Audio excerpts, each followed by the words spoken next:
Fala galera, tudo bem com vocês? Aqui é o João Vitor Hudson, eu sou um fã de cinema e hoje a gente vai falar sobre como os bilionários são um bando de parasitas. Tô brincando, tô brincando. Ou não, né? Já que esse é o tema central de Mountainhead, que é o filme novo do Jesse Armstrong, que ficou conhecido pela série Succession da HBO. Esse filme também foi lançado pela HBO, tá? Saiu há poucos dias lá na plataforma. Mas será que esse filme ele conseguiu saciar a sede dos fãs de Succession, dos fãs órfãos como eu de Succession? Bom, é o que vamos descobrir na análise de hoje. Antes disso, curte aí o vídeo, já se inscreva no canal caso não seja ainda inscrito, ativa o sininho, porque sempre vai ter vídeo novo. E comenta aí, bilionários se alimentam do sofrimento dos outros. Bora lá?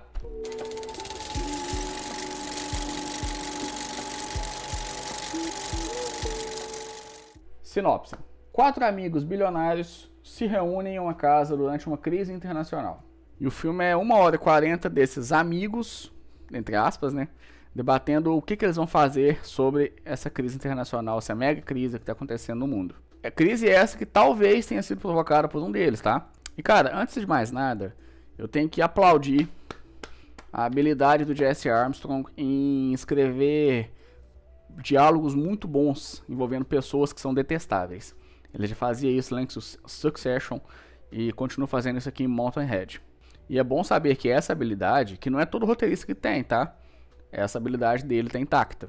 Agora vamos falar dos personagens do filme, esses ricaços detestáveis, né? A gente tem ali o Steve Carell, que ele interpreta o Randall, que é um cara que ele ficou bilionário vendendo equipamento militar para o governo, né?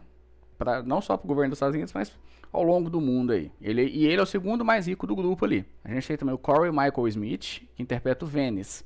Esse cara, que é o mais rico do grupo, ele fez a fortuna dele com redes sociais e tecnologia. Temos também o Rami Youssef, que ele faz o Jeff, que é o terceiro mais rico do grupo ali, que ficou rico com uma inteligência artificial que é considerada tipo a melhor do mercado. E para fechar o quarteto temos o Jason Schwartzman, que ele interpreta o Soper, ou como eles chamam ele de Sopa. E ele é o mais pobre do grupo, ele tem uma fortuna de pouco mais de 500 milhões de dólares, enquanto os outros já estão na casa dos dezenas de bilhões. E o Soper ele trabalha desenvolvendo um aplicativo de meditação e bem-estar. E juntando todos ali, você percebe que dentro daquela mansão concentra um poder imenso e oligárquico. Tenha isso em mente, tá?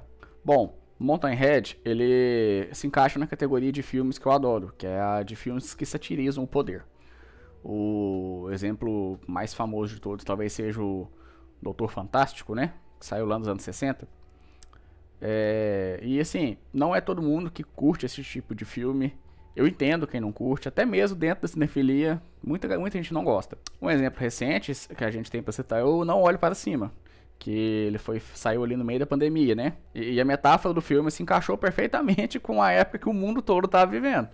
E assim, não agradou todo mundo também aquele filme. Já Mountainhead, ele não trabalha com metáforas, como um asteroide, foi no caso de Não Olhe Para Cima. Aqui ele pega uma coisa que é bem real, que é a ameaça da inteligência artificial na ordem social. O filme ele faz diversos comentários, alguns deles até bem pertinentes, sobre o uso indiscriminado das IAs e das redes sociais, seja na produção de fotos e vídeos falsos, quanto de notícias falsas. Isso é uma tecla que o filme bate o tempo todo. E sim, cara, é possível você aí da sua casinha criar uma notícia falsa no chat GPT, compartilhar ela e ela viralizar. E ao longo de Mountainhead, esse tipo de dúvida sobre o que eles estão vendo, se é real ou não, isso é mencionado várias vezes, tá? Tem um momento, por exemplo, que ali no meio do caos que está o mundo, o prefeito de Paris, ele é assassinado. E aquele grupo dos 4 bilionários ali, eles ficam se perguntando se aquilo que eles estão vendo é realmente real, sabe? Porque tem vídeos daquilo. E claro, isso não é mostrado no filme, é apenas citado, né? Mas não é o foco. O foco é mostrar a discussão desses bilionários em torno disso. Inclusive, um desses bilionários é dono de uma das redes que eles estão usando, né? Para ver essas notícias. E é bem interessante quando o filme coloca esse tipo de dúvida para debate. Bem interessante mesmo.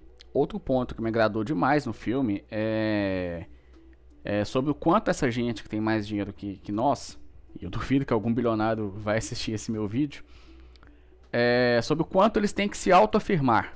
Sabe, o tempo todo tem alguém falando pra pro outro personagem ali. Pô, você é muito foda, você é muito inteligente. E, tipo, tem uma cena em que ele sobe a montanha de neve pra poder esquiar. E lá do alto da montanha, eles começam a gritar os bilhões que cada um deles. Tipo, cara, que pessoas patéticas, na moral mesmo. E ao longo do filme você vai percebendo que esses caras, eles só estão preocupados ali com a própria riqueza, sobre como vão dominar o mundo. Então, eles colocam para debate a questão do pós-humanismo, que é transferir a mente para um computador, alguma coisa assim. E tipo, eles falam disso o tempo todo. E é interessante esse egocentrismo deles, porque em alguns momentos do filme mostra sobre como alguns deles são muito vulneráveis. Principalmente o Venice, que é o dono da rede social, e o Randall, que é o personagem do Steve Carell. E porque tem alguma coisa envolvendo doença ali também. E meio que para não mostrar essa vulnerabilidade, eles ficam nesse show de egocentrismo. Cara, eu sou melhor do que você nisso, eu sou mais foda que você, sou mais inteligente, mais rico e tal. É uma palhaçada, tá? E eu gosto quando o filme faz isso. Porém, chega um momento em que Mountain Ridge fica cansativo. Fica muito cansativo. São todas essas autoafirmações que eu citei, essas notícias de que o mundo tá pegando fogo. E é difícil você comprar a ideia de que tudo isso, todo esse caos do mundo tá acontecendo só em um final de semana, tá? Todos esses elementos que eu citei começam a ficar enjoativo, porque eles martelam toda hora. Aí você começa a se questionar se o filme vai ficar assim até ele terminar. Só que, do nada, o roteiro dá um giro de 180 graus e o filme muda completamente. Mountain Ridge deixa de ser uma sátira ácida e se torna uma comédia de erros, tipo Fargo, dos irmãos Coen, só que com bem menos charme. Eu não vou dar detalhes do que é, porque seria um spoiler gigante. Só que, cara, meio que vira outro filme. E o desfecho de Mountain Ridge eu achei bem anticlimático também. Apesar de eu entender que se encaixa com a ideia que o Jesse Armstrong quis passar. Ao meu ver, esse filme parece que é um episódio de Succession que foi escrito, mas que não se encaixava muito bem ali na série. Como a parceria entre o Jesse Armstrong e a HBO foi muito bem sucedida, graças a Succession, a HBO até fala pra ele: Jesse, você tem algum projeto aí pra gente já fazer rápido? Aí ele deve ter achado esse episódio perdido ali na gaveta, mudou o nome de uns personagens ali e voilá. Entregou pra HBO e aprovaram na hora. Mountain Ridge não é um filme ruim, tá? Mas fica evidente que foi um filme feito na pressa, principalmente por causa do rumo que a história toma. E eu entendo que isso pode afastar o espectador. E a mensagem que o filme tenta passar? Bom, ela se perde totalmente no meio daquela loucura toda que o filme se torna. Bem, galera, é isso. Meu nome é João Vitor Hudson, sou um fã de cinema. E essa foi minha resenha de Mountain Ridge. Você gostou do vídeo? Então deixa aí seu like, se inscreva no canal caso ainda não tenha sido inscrito. E lembre de ativar o sininho das notificações, tá? Porque toda semana eu vou trazer pelo menos um vídeo aqui pro canal. Ah, João, eu não concordo sobre o que você falou de Mountain Ridge. Então comenta aí embaixo o que você achou do filme, o que você acha que poderia ser melhor, o que você discorda de mim. Se quiser deixar uma dica de um filme semelhante ou que não tem nada a ver também, pra eu poder vir aqui trazer uma resenha, pode também. Porque eu adoro assistir coisa nova, tá? Bom, no mais é isso. Um forte abraço e até mais, galera.